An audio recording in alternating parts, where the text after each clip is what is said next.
Je discutais avec quelqu'un qui me posait la question de savoir quelle est la différence, sinon l'une des différences entre les personnes qui ont du succès, qui réussissent dans ce qu'ils font, et les autres. Et je lui répondais que l'une des grosses différences, c'est que les personnes qui ont du succès et qui réussissent dans ce qu'elles font, elles n'ont pas un travail, elles ont une mission de vie. Elles ont une destinée à accomplir. Et elles savent que cette destinée n'est pas seulement liée à eux. C'est une destinée qui prend en compte la dimension divine, la dimension humaine, c'est-à-dire des autres, et un impact qu'ils doivent laisser. Donc, ils n'ont pas un travail. Tandis que les autres ont vraiment un travail, une source de revenus. Donc, c'est ça vraiment qui fait la différence. Et l'autre question qu'il m'a posée, il me dit, mais dans ce cas, comment est-ce qu'on trouve sa mission de vie, la raison pour laquelle on existe? Ah, ça, c'est une question qui est très profonde et c'est à laquelle je vais tenter de répondre dans cette vidéo. Bonjour à tous et à toutes, mon nom c'est Juste Crépin Gondo. Je suis conseiller personnel et professionnel et je fais du suivi, de la formation et de l'accompagnement pour tous ceux qui ont besoin de conseils d'orientation. N'hésitez pas à me contacter.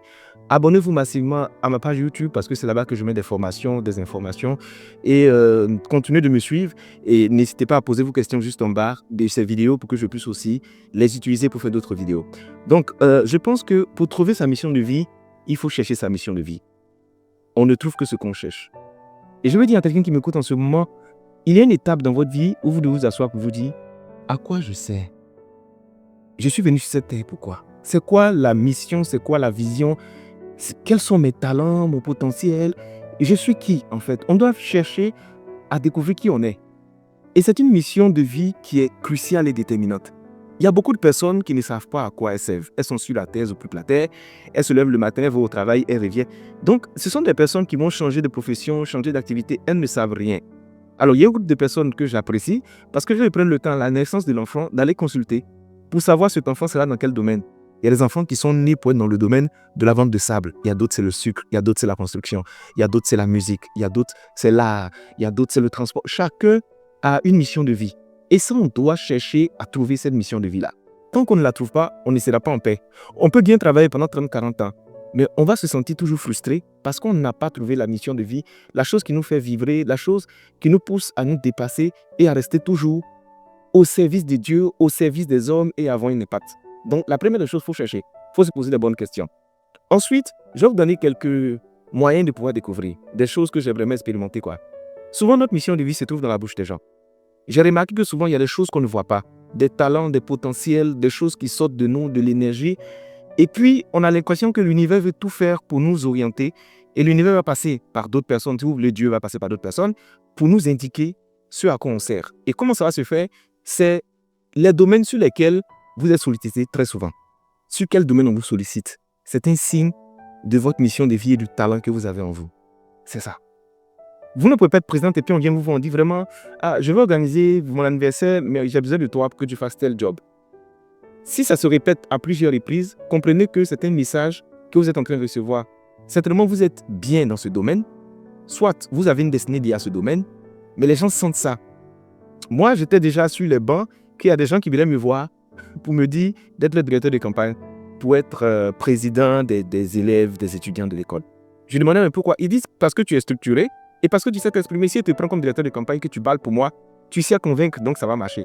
C'est des choses que moi, je ne voyais pas, mais eux, ils voyaient. Parce que tu peux faire une prise de parole, tu peux avoir des interventions, mais il y a les détails que tu ne vois pas. Et il y a deux personnes que je veux remercier. Il y a une dame qui m'a écrit un jour, il y a bien longtemps de cela, on devait être en 2019, mais 2020. Elle m'a écrit, elle m'a laissé un message, elle me dit, tu devrais commencer à faire des vidéos. Je lui dis pourquoi? Elle dit parce que tu écris. Et quand tu écris, c'est structuré, c'est inspiré. Fais des vidéos, tu auras beaucoup plus d'impact. Au départ, j'ai dit, bon, ça, c'est pas grave. Elle est revenue là-dessus à 2 ou à 3 reprises. Et quand je faisais les premières vidéos, ça ne marchait pas. Il n'y avait pas de likes, il n'y avait rien du tout. Et elle m'écrivait souvent, elle me dit, il faut insister, continue. Jusqu'à ce qu'il y ait un certain niveau, bon, les gens ont commencé à suivre les vidéos, ils ont commencé à m'écouter. Donc, cette dame-là, elle a été juste la personne qui m'a pistonné pour comprendre là où je devais être. Il y a une autre dame qui s'appelle Nina. Elle est très sobre. Elle est sur les réseaux, c'est une professionnelle du digital. J'ai discuté avec elle pendant 15 minutes. Et ce sont 15 minutes qui ont été très déterminantes pour moi. Je l'ai appelée.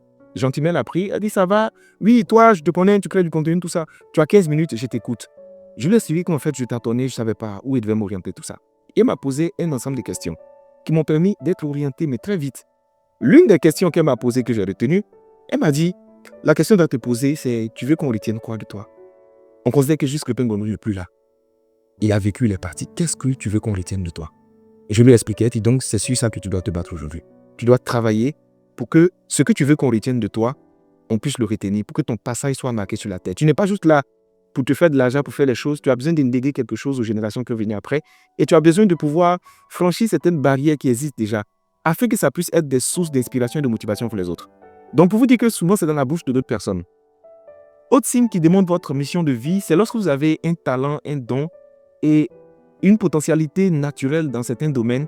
Là où les autres vont avoir beaucoup d'efforts, vous n'avez pas beaucoup d'efforts à faire. En fait, c'est des choses qui sont naturelles pour vous. C'est un signe qui montre là où vous devez être.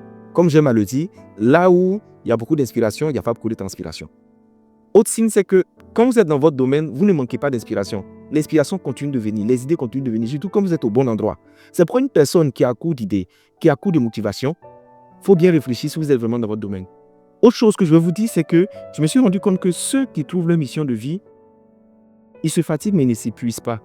C'est-à-dire, c'est normal que humainement on soit fatigué, qu'on soit découragé, parce qu'on fait des choses où il n'y a pas de résultat, tout ça. Mais on ne s'épuise pas jusqu'à abandonner. Il y a toujours quelque chose qui va nous motiver. Quand ce n'est pas nous-mêmes, c'est quelqu'un, c'est un fait, c'est une situation qui va faire qu'on va continuer de le faire.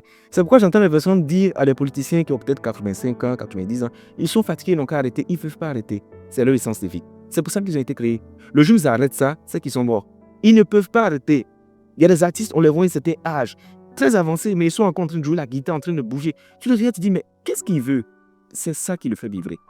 C'est son monde qui est là, c'est son existence qui est là. Et vous allez vous rendre compte qu'il y a beaucoup de personnes qui, parce qu'ils ont trouvé leur mission de vie, sont plus heureuses que d'autres qui ont beaucoup d'argent. Souvent, vous allez dans les administrations, vous voyez des gens qui sont énervés, qui ne sont pas contents. Ils ont choisi un travail lucratif. Ils n'ont pas voulu choisir une mission de vie. Or, c'est dans la mission de vie qui peut ressembler à rien du tout. C'est là-bas que tu peux avoir un certain succès et une certaine rayonnance. Il y a des gens qui ont été créés pour travailler dans l'administration. Qu'ils le font, ils sont heureux. Je connaissais un policier qui faisait la circulation, mais quand tu le vois faire, tu sens que lui, il est passionné d'être dans la circulation. Or, la circulation, souvent, c'est la sanction pour d'autres personnes. Qu'on les envoie comme ça faire la circulation, ils sont énervés. Mais lui, il pourrait faire la circulation de matin jusqu'au soir. Il transpire, il est content, il danse. C'est beau quand quelqu'un trouve sa mission de vie. Tu as l'impression que la personne ne se fatigue pas, la personne a trouvé de l'inspiration. Et j'ai discuté avec les gens qui me disent, mais comment tu fais pour avoir des inspirations? Je ne fais aucun effort. Ça, je ne vais pas vous cacher. Souvent, c'est des inspirations qui vont venir. Et puis, je peux travailler sur 4-5 tests par jour. En vérité, je ne partage pas les sujets sur lesquels je travaille parce que ça va finir par inonder et par m'aider les gens. Mais l'inspiration ne s'arrête pas parce que là, je suis dans mon domaine. Et je peux être en train de parler pendant 1 heure, 2 heures de temps avec une suite logique et des explications pratiques sans que j'aie de bloc-notes parce que c'est ce que je suis appelé à faire. Donc, trouvez votre mission de vie. Et ça, il n'y a pas d'âge pour ça. À 20 ans, à 30 ans, à 40 ans, à 50 ans, il y a toujours la place pour trouver sa mission de vie et pour manifester sa mission de vie. J'espère que j'ai répondu à quelques préoccupations. Maintenant, pour ceux qui veulent approfondir le sujet, je vous laisse mon numéro WhatsApp, écrivez-moi et puis on pourra discuter. J'ai aussi un groupe privé concernant les entrepreneurs, ceux-là qui veulent discuter entre entrepreneurs, échanger certains sujets. Il y a des conditions financières et puis après, vous allez accéder au groupe. À très bientôt pour une autre vidéo.